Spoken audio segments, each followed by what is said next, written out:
Well, good morning, everybody. Welcome to Heriot-Watt University, Malaysia. We're actually live now on Facebook, and we also have a few people on campus here. Let me just introduce myself. My name is Fu Yin Fa, and I'm the Associate Head of the School of Social Sciences, and also the head of the Edinburgh Business School in Malaysia. Yeah. I have a few years of experience in accounting. So I'm a trained accountant by profession, and I've got about 10 years working in the accounting profession. And then after that, I came to teaching. So I've got 20 odd years teaching in accounting courses and all that in various places. So I've got a little bit of experience in both as a practitioner in accounting as well as an educator in accounting. So my talk today is actually going to be about the accounting profession. So I want to tell you a little bit about the accounting profession, what it is, what do they do, and also share with you a little bit about the future of work of the accounting profession. And then the second part of the talk will be on what if you want to study accounting, right? What are the courses that you study and how do you become a professional accountant, right? So that's my talk today. And for those of you on Facebook Live, you can post questions to me online. There will be a link to the Pigeonhole, right? And you can post your questions there, and I'll try and answer as many of those questions as we can at the end of the talk, right? And for those in the hall, you can always ask me live, right? So let's start. So first of all, maybe we ask this first question, which is who is an accountant? What do they do, right? So many people, I don't know your own experiences, in terms of speaking to friends, families, and all that.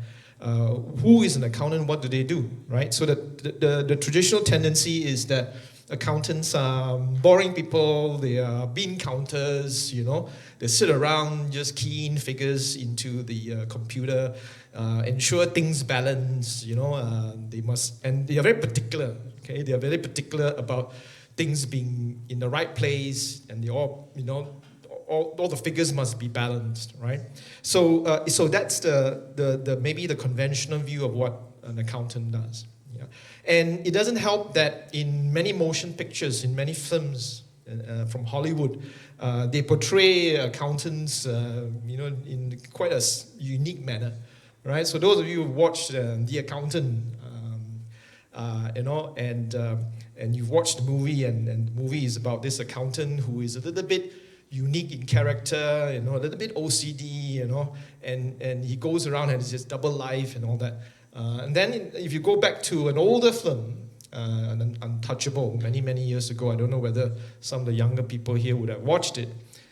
You see accountants are, very meek people, right? Normally have thick glasses and not much hair, and they all, work on books, and they again balance books and all that stuff. So that's the view of the accounting profession by many people for many years already. But what I want to do is share with you some modern day accountants, right? So accountants that I've known and I've read about, and I've met some of them, and show you that they are far from all this, right? So let me give you a few examples. One, of course, is 2 years ago there was a new governor of Bank Negara that was appointed, right? So you should know her name. And Datuk Nur Samsiah Muhammad Yunus, right? She's the Bank Negara governor. But did you know that she was trained as an accountant? She's a member of CPA Australia, right? And worked many years as an accountant herself before venturing into looking after, the finances of the country. So that's one example. A more famous example that many people would know would probably be this guy, right? And this guy, you know him as the founder of Air Asia. Okay, so Tony Fernandes, you know him as this slogan, "Everyone can fly." Okay, but did you know that he was trained as an accountant? Okay, so his initial career was actually as an accountant in the UK, right? And then he moved into the music industry and all that, right? So these people have started out as an accountant as well. And closer to home, my previous employer, Tan Sri Jeffrey Chia, right, who is the founder of the Sunway Group. Yeah, he's an entrepreneur. He's got a conglomerate that he runs. And if you go to Bandar Sunway, it's an oasis, where there's so many things, so many types of businesses. But he was trained as an accountant. Okay, he was trained as an accountant in Australia, came back to Malaysia in the 80s, and he worked for a while as an accountant. Yeah, so I wanted to show you these because I wanted to demonstrate to you that accountants today are not just as bookkeepers, as bean counters. They are entrepreneurs. They are leaders in their field. Okay, so that's the first thing I wanted to share with you. And if you look at some of the data that's coming out, if you look at some of the large companies in Malaysia, many of their leaders, many of the board of directors are actually accountants. Okay, so accountants, therefore, are looked upon as people who know business very well, right? Because they know how profits are calculated, how business transactions and commerce and industry will affect the bottom line. And they are the best people to actually manage and lead companies, right? So 1 in 4 members of the board of directors of the top 100 companies in Malaysia, they have accounting qualification. So they were trained as an accountant before. Right. So now so this is, trying to change the perception of accountants a little bit for you, right? From bookkeepers to actually business leaders. Now let's look at the profession itself, right? If you want to join the accounting profession, how does it look like, right? And how many people that you are going to join, right? Now, it's a global profession, number one, right? It's similar to a legal profession, similar to a medical profession. Right? So you join this profession, and this profession is across the world, and there are much more now. There are more than 3 million professionally qualified members across the world, right? And they are in almost all countries. Okay, any country that is involved actively in commerce and industry will need accountants. Okay, so it's a global profession. Then the next question you ask is, wow, there are 3 million of them. What do they do actually? Right? So just imagine if you think that all they do is bookkeeping. There's so many people counting beans. Okay, but they do more than that, right? So what do they do? Now you can classify them into various categories. Now a group of them, you will normally find them in public practice. Okay, those are people who work in global accounting firms such as Pricewaterhouse, Ernst & Young, Deloitte, and KPMG, right? So I'm sure you have heard of some of these firms. So what do they do there? Okay, so these people will be there providing their services as an accountant. And what sort of services do they provide? They provide services such as auditing, all right, where you go in and you check on, you examine the books of other businesses and make sure that they are in order, all right? They will also look at things like taxation, right? Working out the tax that you need to pay as individuals and as companies as well, all right? So that's the other thing that they do. And they also consult businesses, how to improve their businesses, how to be more efficient in managing their business. So all these things are what they do in public practice, right? So if you qualify as a professional accountant, you can also join any of these firms. And there are many of them. This is the bigger accounting firms. There are some mid-sized accounting firms such as BDO, such as Grant Thornton and all that, and Crowe Horwath, okay? And they're all growing as well. And there are also many smaller, small firms as well, okay? So there's a lot of opportunity there as well. And then the next group of accountants would largely work in industry, right? So they are the accountants, they are the finance manager, they are the finance director, right? And they work in companies, industry, right? So things like Alibaba, Apple, and Shell, but not just large companies, but also SMEs, small, medium-sized companies, and all that. So any business will need someone to handle their finance and their accounts, right? So they can also work there, okay? And then maybe not so large group, but increasingly larger is they work in government, right? So they also work in government, looking after the treasury or matters relating to budgets and all that. Yeah, and finally, maybe a smaller group of them, like me, will work in universities as academics to teach, but also as academics to do research to advance accounting. Because accounting, as I said, is beyond bookkeeping and it's always changing, right? So these are the four areas where a lot of professional accountants work, right? And there's one last area that I didn't put in here, which is an area where people like Tony Fernandez and people like Jeffrey Chia are, which is becoming an entrepreneur, not doing anything actually directly related to accounting itself, right? So one of the things that you need to understand is learning about accounting, being qualified as an accountant also open doors for you to start up new businesses, go into new areas as well, all right? So that's where the accountants are globally. Then you may ask, okay, so in Malaysia, right? So it's more than 3 million accountants across the world. What about in Malaysia? How many of them are in Malaysia? So in Malaysia, we have close to about, I think, again, this is, the number may have grown already, between 33 to 34,000 qualified members, right? These are members of a professional body called the Malaysian Institute of Accountants. Now, what happens is that all accountants in Malaysia, you need to be a member of the MIA, Malaysian Institute of Accountants, in order to practice as an accountant, right? And it's very regulated. It's regulated by the Accountants Act, yeah? So there are about 34,000 members there. And I'll just share with you some statistics just to have a feel of who these 34,000 members are. Now, almost two-thirds of them are working in industrial areas, right? And of course, in Malaysia, the largest commerce area where business are is the Klang Valley. Okay, so most of these accountants work in the Klang Valley, but they also work in large towns like Johor, Penang, KK, or even Kuching, right? So where businesses are, you will find most accountants. Okay, so that's where they are. And interestingly, they are majority women. Okay, so accountants, you know, as far as the profession is concerned, more than half of the members are actually women. Right? Why is that so? I'm not quite sure. Right? Maybe the perception is women are more detailed, more organized. Right? Men is a bit, you know, all over the place. But they are majority women, and they are increasingly getting younger in age because we have more and more members coming in. Right? So more and more joining the profession. So the age is also reducing. But the final one I want to share with you is 2/3 of the members are working in industry and commerce.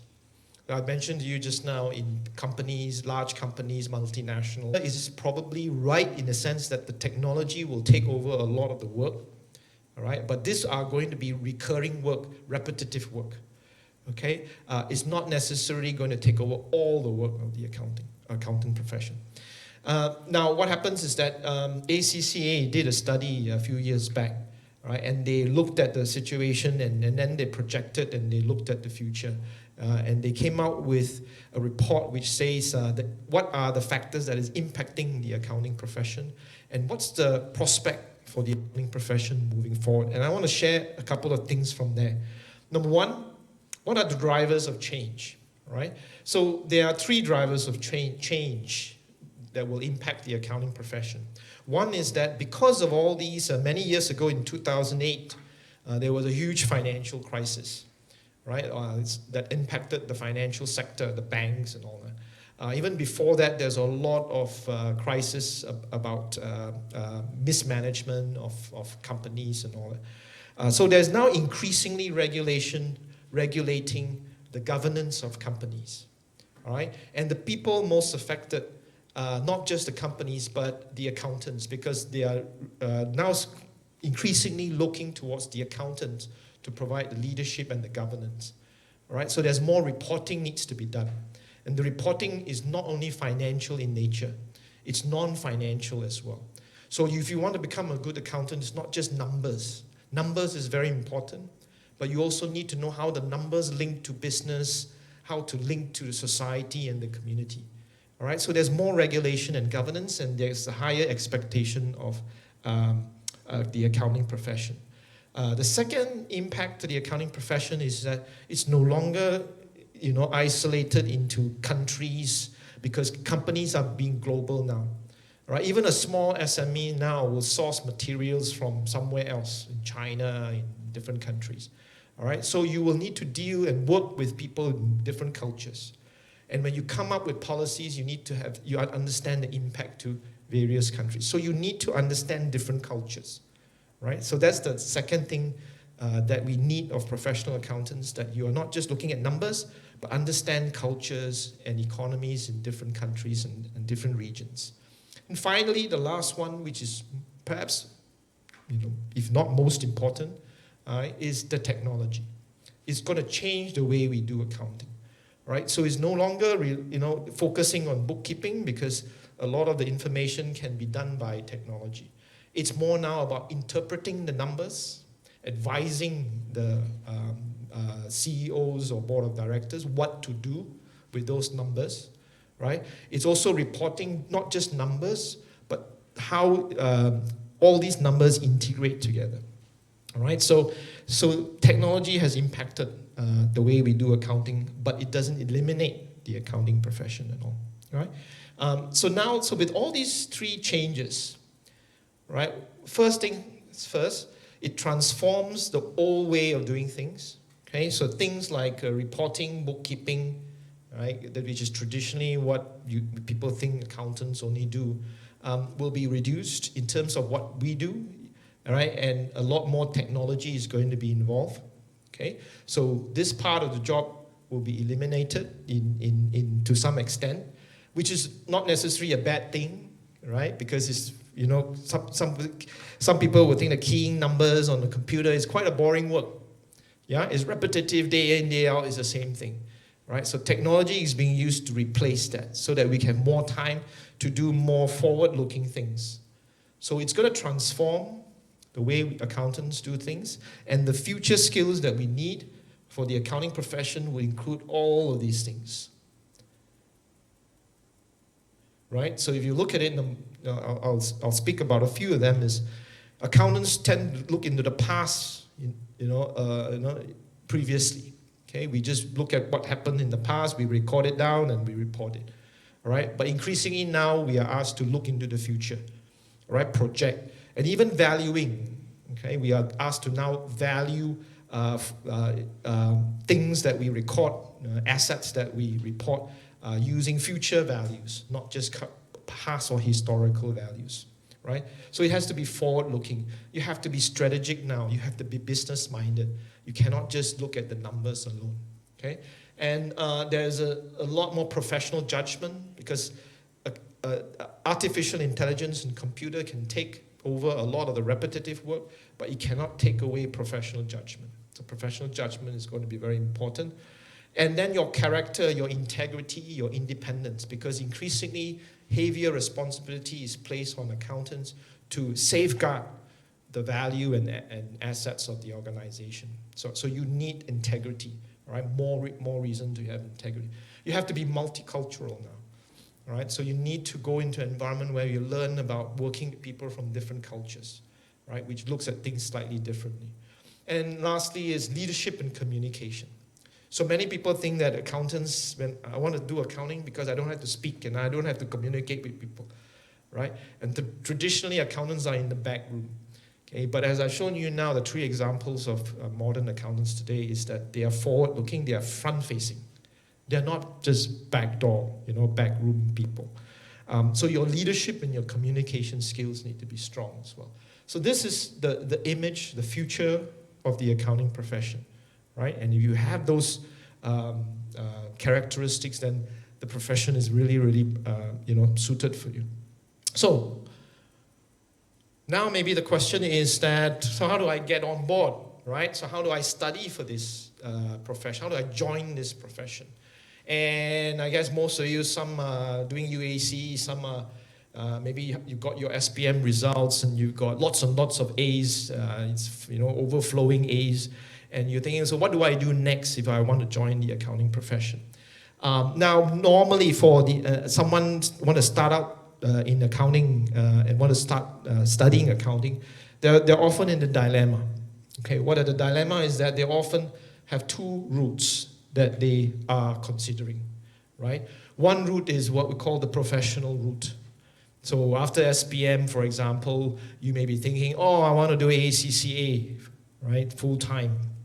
Okay, and immediately take all the professional exams and then become accountant straight away, right? So if you want to take the professional route, then typically what you do is, after SPM, for example, you will probably want to consider courses such as CAT, the Certified Accounting Technician, or Foundation in Accounting, and then continue with the 13 papers in ACCA. You can also do now ICAW full-time, right? And then after that, you finish all your exams, and then you work for 3 years, and then you become a qualified accountant, right? So that's the professional route, okay? And on this side, on the left-hand side here, you will find that there is also a increasingly large group of people who prefer the university route. And what is the university route? The university route is instead of directly going into the professional pathway, you want to now spend some time in university. All right? So if you want to spend some time in university, then if you're SPM, then your route would be to do some sort of pre-university qualification. So if you're SPM, you may do our foundation, for example, or do any other pre-university. If you are in UEC, then you finish your UEC, then you would have considered to be, at the pre-university level as well. And then you proceed on to degrees. Right? In terms of degrees, most private universities in Malaysia, degree is 3 years. Okay, most of the accounting degrees. Public universities, they have also accounting degrees. Some of them are 4-year accounting degrees, right? So between 3 and 4 years. And after that, if you wanted to pursue the accounting profession, you then have to do some professional papers.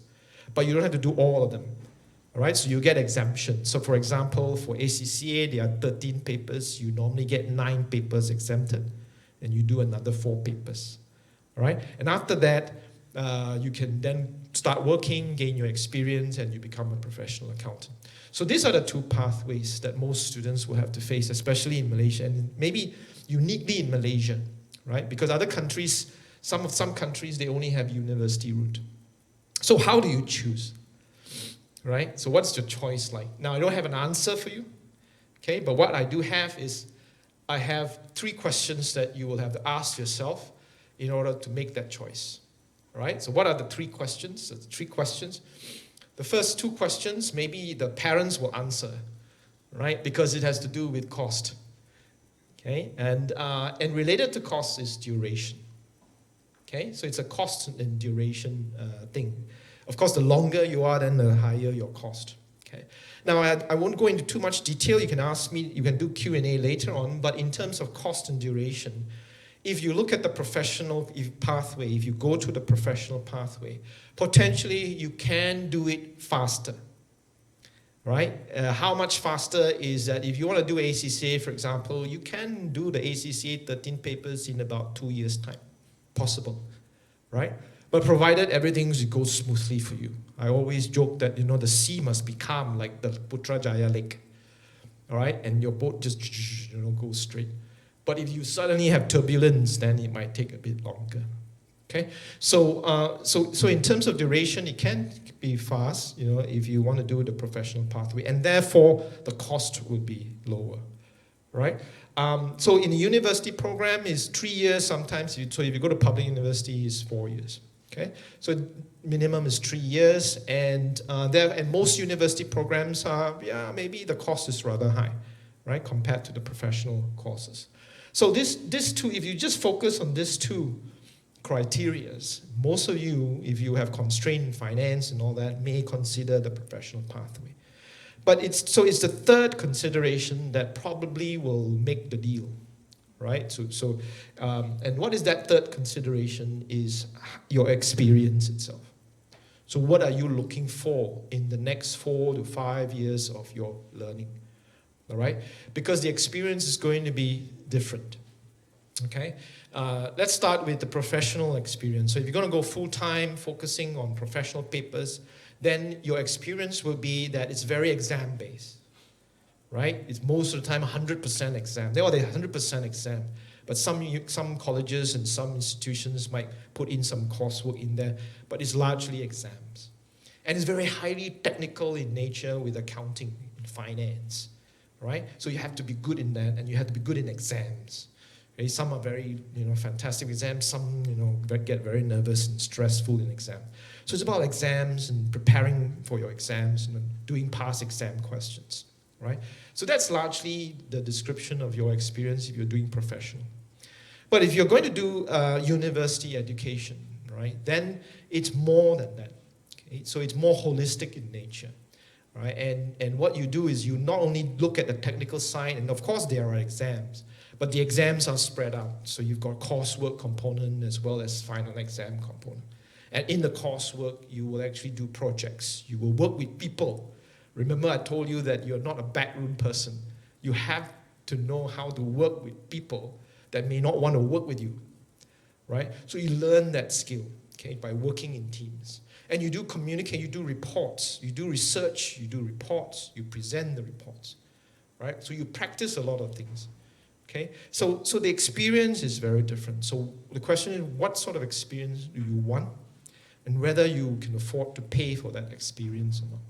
Right? My background is I was trained as an accountant from a professional pathway. So many years ago when I started my accounting profession, actually there wasn't any university. There were very few universities, and there were mainly only professional pathway. And the professional pathway also, there was no full-time courses. So what I had to do was I had to do what is called articleship, which is like an apprenticeship. Right? So if you want to become a mechanic, you apprentice with another seafood mechanic, and they ask you to do all sorts of things, and then you learn the ropes as you go along. So that's how I started as well. So I joined an accounting firm.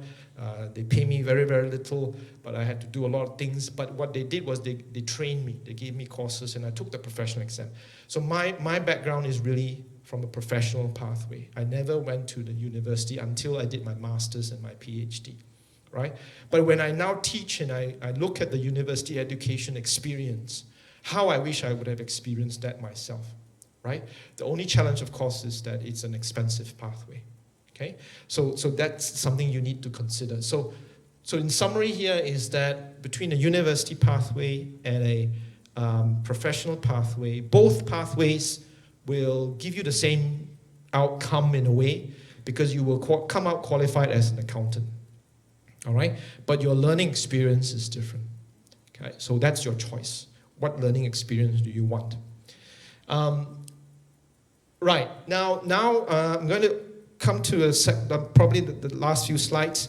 If you can permit me, let me talk to you a little bit about Heriot-Watt University and what Heriot-Watt University can offer you in terms of what I just said. Right, in terms of the future of accountants and the skills that is needed.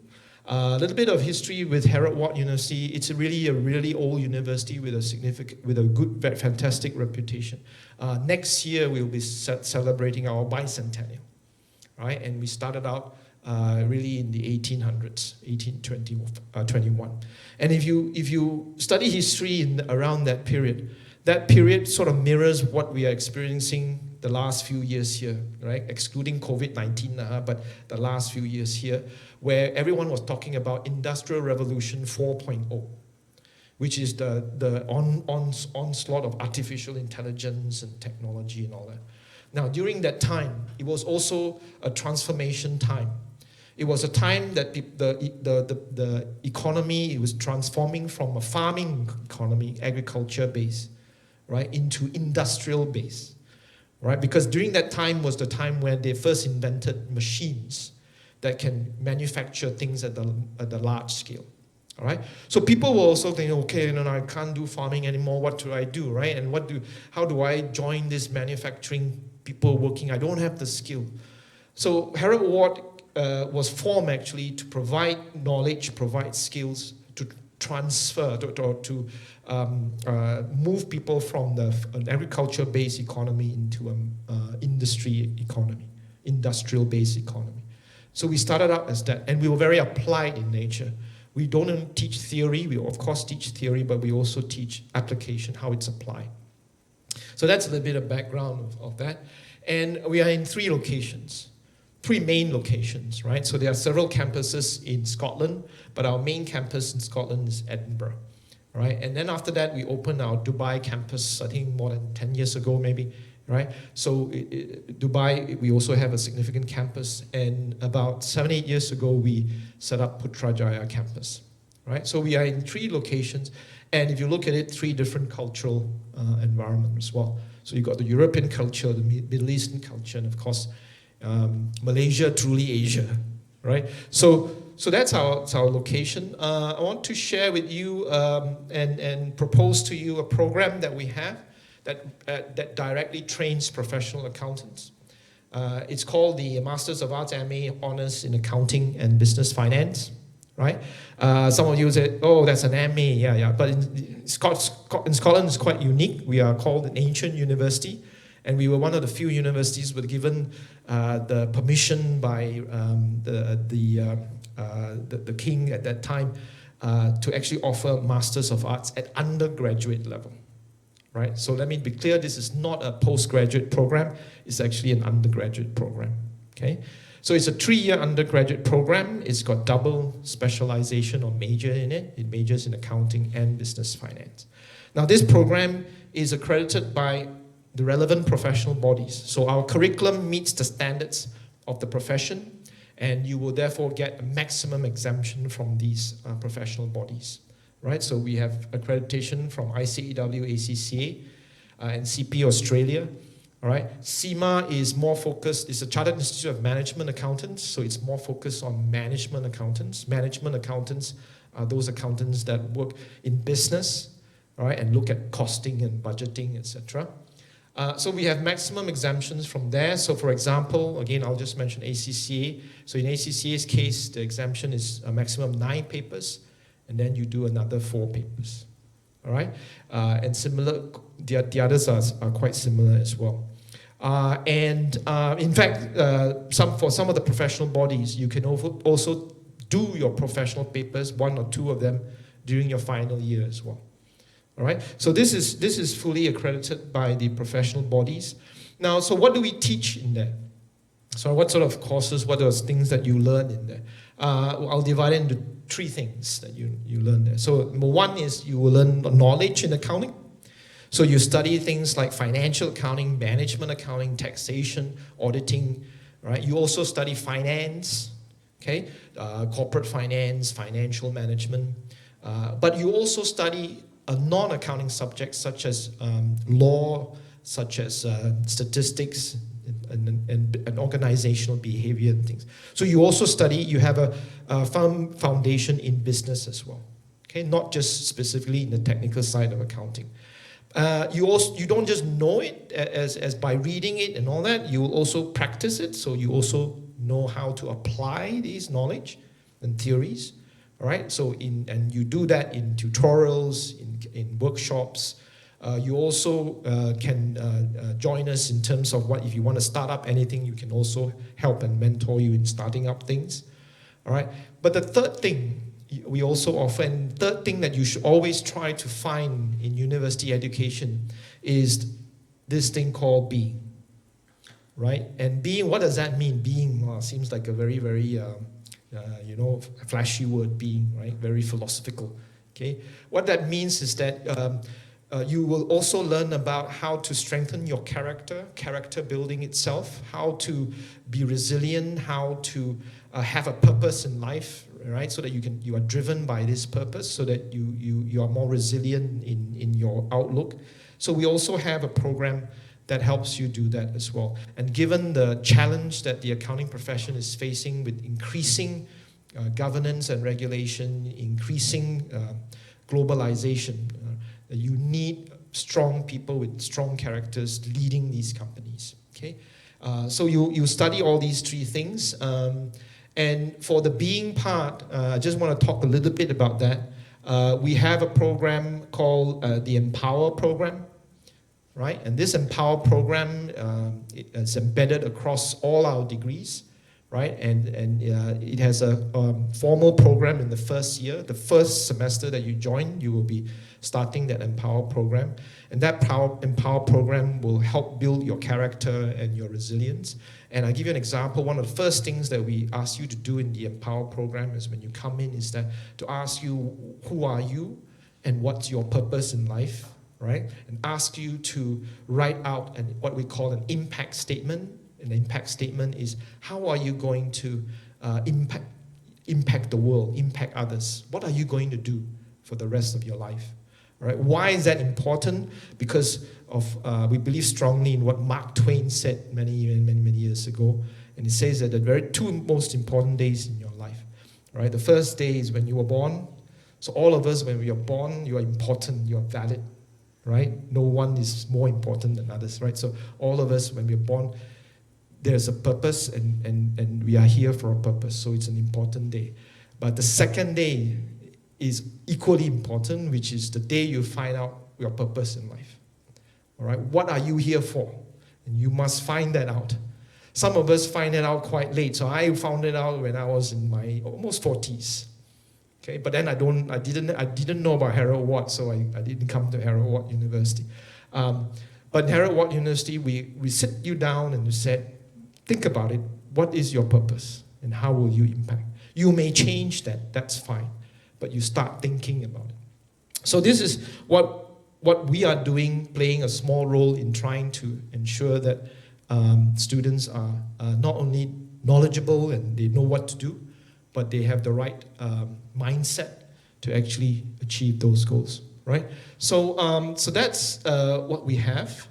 The other thing, one other last thing is that because of our three main campuses that I shared with just now, and our philosophy is one university across three campuses and three countries, and our programs are all identical, right? So what you can consider doing if you join Heriot-Watt University is that, for example, you can spend 1 year in Malaysia, Putrajaya, start here. Parents want to check your behavior first year, right? And then once you prove yourself, you can go to Dubai for 1 year, second year, right? And then after that, final year, go to Edinburgh and graduate in Edinburgh. Okay, so you can actually do that. We call it the Go Global program, right? And you can do it freely. Okay, and you can do it even if you just want to do, you want to do 2.5 years or whatever, that's also possible.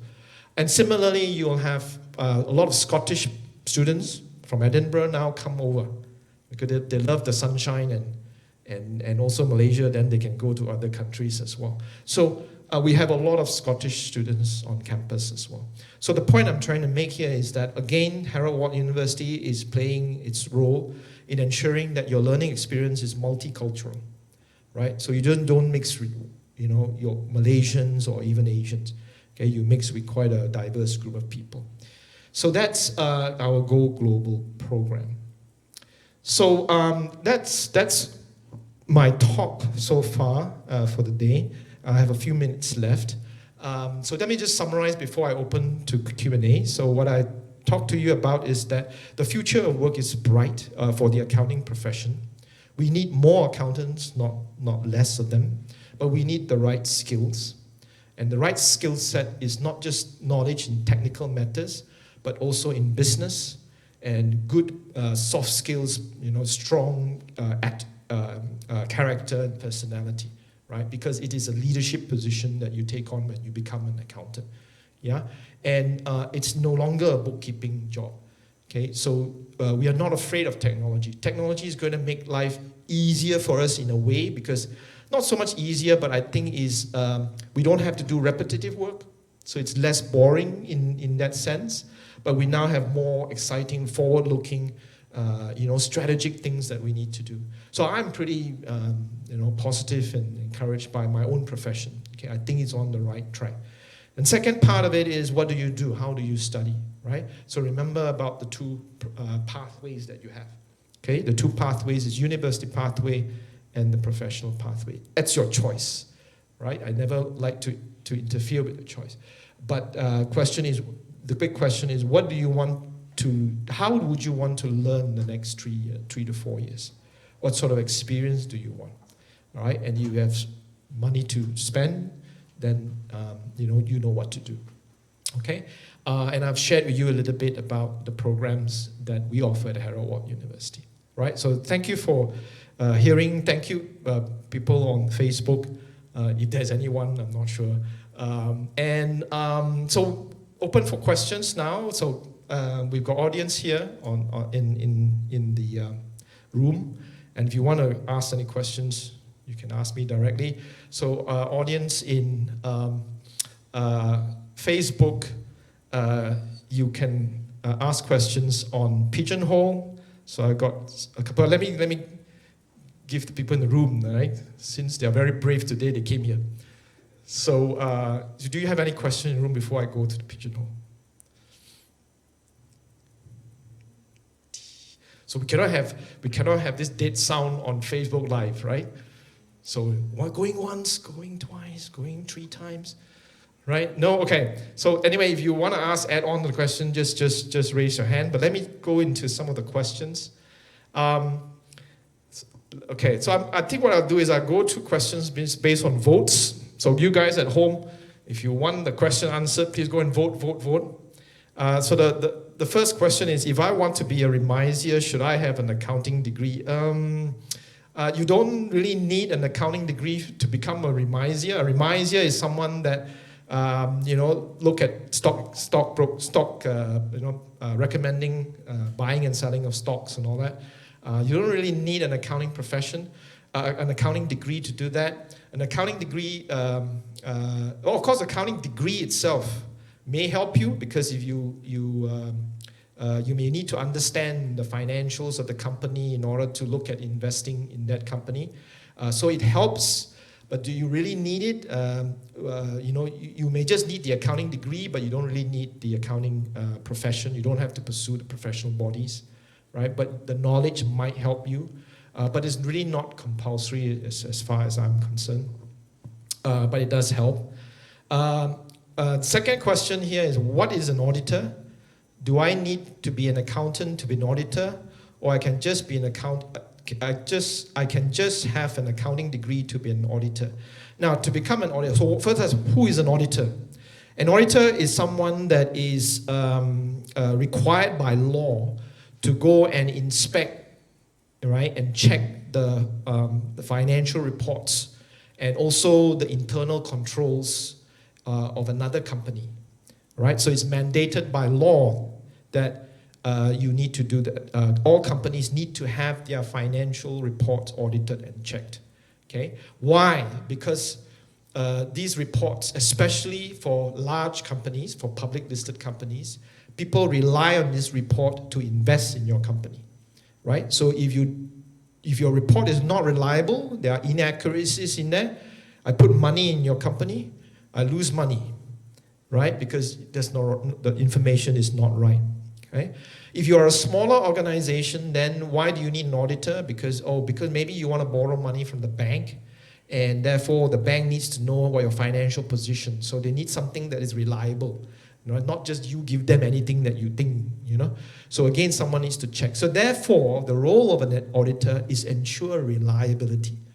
Now, if you're going to ensure reliability, you must be reliable. Right? So you must have and how do you ensure that you have reliability? Number one, you must be technically sound. You cannot check other people's books if you yourself not technically sound. Right? So that's one. Then the second thing, you must be well-trained and well-qualified, and you are independent. You must have and you conform to professional ethics and all that. So the answer to that question is, so who is an auditor? I've explained. Do I need to have an accounting degree or accounting professional qualification to become an auditor? Based on what I explained just now is yes, right? So to become an auditor, you need not just an accounting degree, you need to have a professional qualification that is recognized by the Malaysian Institute of Accountants, okay? And in fact, in addition to your accounting degree and your professional qualification, you also need to have a special license to become an auditor. All right, so there are a few more steps that you need to take. Okay, so if you do an accounting degree, you cannot be an auditor. Okay, at least you cannot sign off as an auditor. Okay, so that's the answer to that question. Is accounting hard? I don't like maths much. All right, so that's the third question. Is accounting hard? I don't know what hard means. Is it the opposite of soft? Is accounting soft, right? And so is accounting hard? If people like accounting, it's not hard, right? So if you don't like accounting, then it becomes hard. Yeah. So it's challenging. Let's put it that way, right? And you need to be numeric, right? You don't need to have advanced knowledge in maths. So additional maths and all that is not really required. But you need to be numeric in a sense. You need to be comfortable with basic numbers, Yeah, if you are that sort, and I've seen people, when you see numbers, you get rashes all over, your eczema come out and everything, then perhaps accounting is not your cup of tea, right? So you need to be comfortable with numbers, not necessarily advanced level. And then, that's because it's dealing with numbers at the core of it, right? So that's the third question. The other question is, what's the minimum entry requirement to enter into the accounting program? So as I said, you need to, if you want to come to our Heriot-Watt University accounting degree, the 3-year MA in accounting and business finance, you need to have a pre-university qualification. All right, and the pre-university qualification can be any university qualification. And essentially, the entry requirement, we have published it. You can check the entry requirement, but you need to have a reasonably good pre-university qualification, right? So I think it varies. If you are doing OSMAT and things like that, I think it's about 70%. Sorry? Yeah, and then we also have our own foundation program, right? For a foundation program, you need to have 4 C's to get in, yeah? And then, but you need, in order to get into our foundation program, then you need an SPM, right? And you need to have 5 credits in your SPM to enter into our foundation. But the other thing with the accounting, business, and finance is because, as I said just now, we need people who are reasonably comfortable with maths. So there's a requirement to have a B in your maths at SPM level, right? And also you need to have a credit in English as well, okay? So that's the entry requirement for our degree program. Okay, so let's come back to the audience here. We're almost done in time. Any last questions in the room? Yes, sir. What is the recognized entry for professional membership in MIA? The recognized entry for the degree? I mean, to be a chartered accountant in Malaysia. So to be a chartered accountant in Malaysia, there are many pathways, right? So there is pathways based on schedules in the Accountants Act, okay? So the first one is that if you have a Bachelor of Accounting degree from any public universities, and those are normally, the public universities will have it. They are normally the 4-year Bachelor of Accountancy. So if you have that degree, then you can straight go to MIA. But for the others, like most private universities where they have 3-year degree programs, then what you need to do is you need to have a recognized professional qualification. What are the professional qualifications? You have people like ACCA, ICAW, CPA Australia, CIMA, and all that. So you need to get that before you can be allowed to go into the Malaysian Institute of Accountants. So maybe what I'll do is go straight to the relevance here. So if you come and do our Heriot-Watt University degree, you graduate with an MA in Accounting and Business Finance. You need to do one of the international professional qualification. First, get that qualification, and then you will be able to get into MIA. There's no further exam beyond that, right? So the quick answer that you need to have the relevant international professional qualification for a typical 3-year accounting degree. So it's a degree plus a couple of professional.